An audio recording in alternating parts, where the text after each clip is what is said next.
انسي فشل الكيك. من النهارده هعلمك تعملي كيكة المحترفين ببيضة واحدة بس، والكيكة هتطلع معاكي هشة وخفيفة ومرتفعة جدا ولونها فاتح زي كيكة الاعلانات بالظبط، وبدون مضرب ولا خلاط.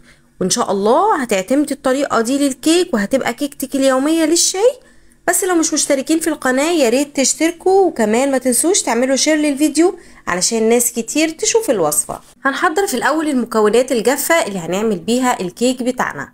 عندي 1.5 كوباية من الدقيق، دقيق الكيك او دقيق متعدد الاستعمالات. هندخل بقى الدقيق بتاعنا كويس جدا، ودي خطوة مهمة واساسية وضرورية علشان الكيكة تطلع معاكي هشة وخفيفة، وكمان تطلع مش مكتومة. لازم ننخل الدقيق بتاعنا كويس، وممكن ننخل الدقيق كمان مرة واتنين وتلاتة علشان يديني افضل نتيجة. هننخل عليهم بقى 3 معالق كبار من النشا. النشا بقى هي هنا العامل الاساسي اللي هيخلي الكيكة لونها فاتح، وكمان هيخلي الكيكة بتاعتي تكون دايبة كده وانتوا بتاكلوها، وكمان هيديها طعم حلو جدا. رشة من الملح اساسية في كل الحلويات والكيكات، وكمان كيس من الكيك شيف او معلقة كبيرة من البيكنج باودر. دخلنا بقى كل المكونات دي مع بعضها كويس جدا. هنبتدي نقلبهم مع بعض وهنركنهم على جنب، وتعالوا بقى نشوف المكونات السائلة اللي هنحضر بيها الكيك بتاعنا.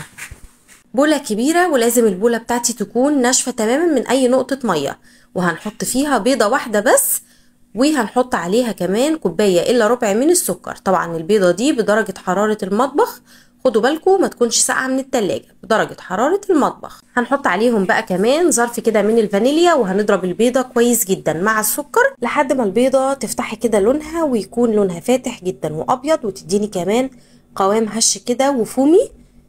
مهم جدا ان احنا نضرب البيضة كويس مع السكر ونتأكد ان السكر داب تماما. بعد بقى ما ضربنا البيضة مع السكر كويس جدا، هننزل عليهم ب1.25 كوباية من الزيت النباتي.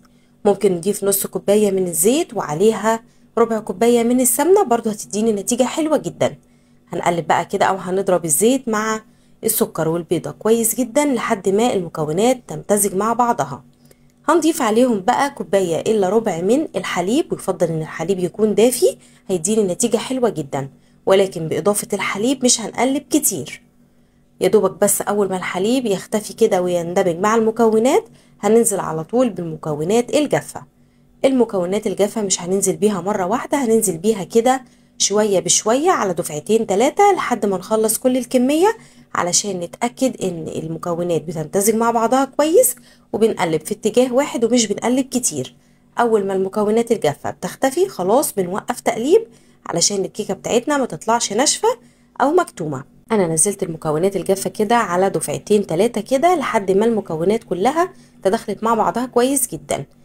محضره بقى معايا ربع كوبايه من الميه السخنه المغليه. مهم جدا الميه السخنه المغليه بتخلي الكيكه لونها يكون فاتح، وكمان بتخليها خفيفه وهشه جدا. فما تستغنوش عن الخطوه دي، خطوه اضافه الميه المغليه. وما تخافوش البيضه مش هتستوي ولا اي حاجه، ولكن بتفرق جدا في الكيكه، وبتخلي قوامها كده رطب، وبتخليها طريه وحلوه جدا. طبعا انا مشغله بقى الفرن دلوقتي على درجه حراره 180. اول بقى ما اخلص المكونات دي واقلبها كويس جدا، هحطها في صينيه تكون مدهونه بالزبده، وكمان عليها رشه من الدقيق. الزبده بتدي لون حلو جدا للكيك، وبتخليها معايا لونها كده بيكون من تحت زي فوق، لونها زي الشمواه، بيكون لونها حلو جدا. وكمان ما تنسوش اضافه معلقه كبيره من الخل. اخر حاجه خالص في المكونات هتفرق جدا، وهتدي هشاشه للكيك، وهتقضي على زفاره البيض تماما، وهتخلي الكيكه تطلع معايا لونها فاتح. تقدروا تستبدلوها بمعلقه كبيره من عصير الليمون، برضه هتديكوا طعم حلو جدا. الصينيه اللي انا استخدمتها كانت مقاس 20، تقدروا تستخدموا مقاس 16 او 18 او مقاس 20. هندخل الكيكة لمدة نص ساعة، وبعد نص ساعة هنختبرها بخلة خشبية، ولو استوت هنطفي بقى عليها الفرن وهنسيبها جوه الفرن لمدة 10 دقايق، ونفتح باب الفرن كده علشان ما تهبطش معانا. وبعد 10 دقايق هنخرجها بقى كده ونسيبها تبرد براحتها، وبعدين تاكلوها بقى بالصحة والهنا جنب الشاي. كده نكون حضرنا مع بعض ألذ وأطعم كيكة يومية للشاي بأسهل وأسرع طريقة، وبمكونات موجودة في كل بيت، مكونات اقتصادية جدا. كنت معاكم مروة سامي، وأشوفكم في وصفة جديدة. باي باي.